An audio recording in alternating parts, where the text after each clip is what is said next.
ทุกคนต้องมากับขอบก่อน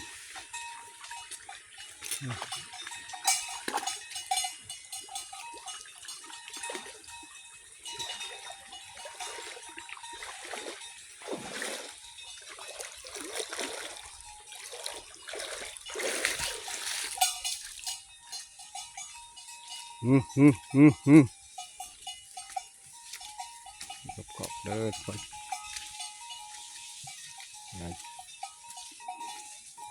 ลานไปเสาเนาะทองเพบจิโตแหละไป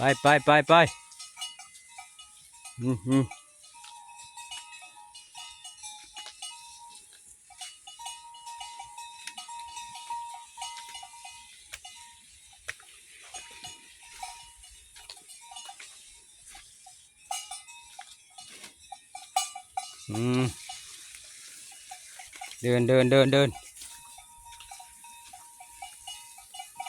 นหน้าเดิน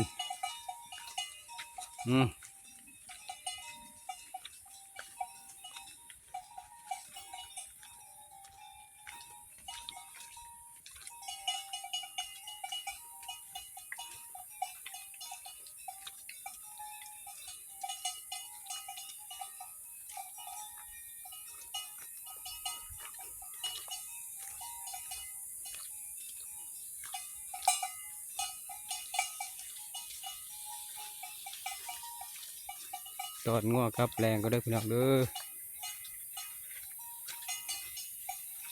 ชีวิตคนเลี้ยงวัวลำบากแน่นะป่ากับพอแต่งูทุกคนเลย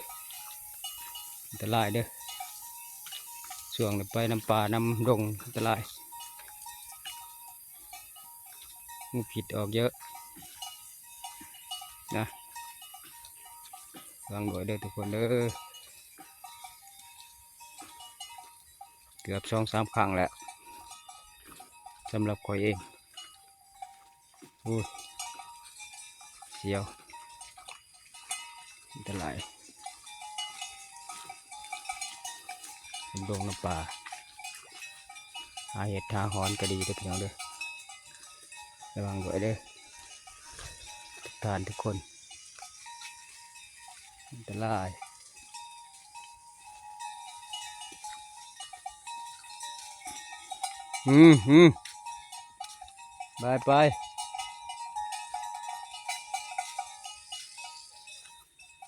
ไปเลย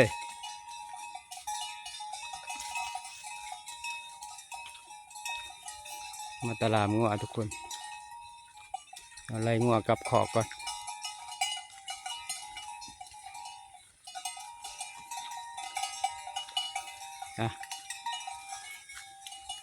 ทุ่งนาเรา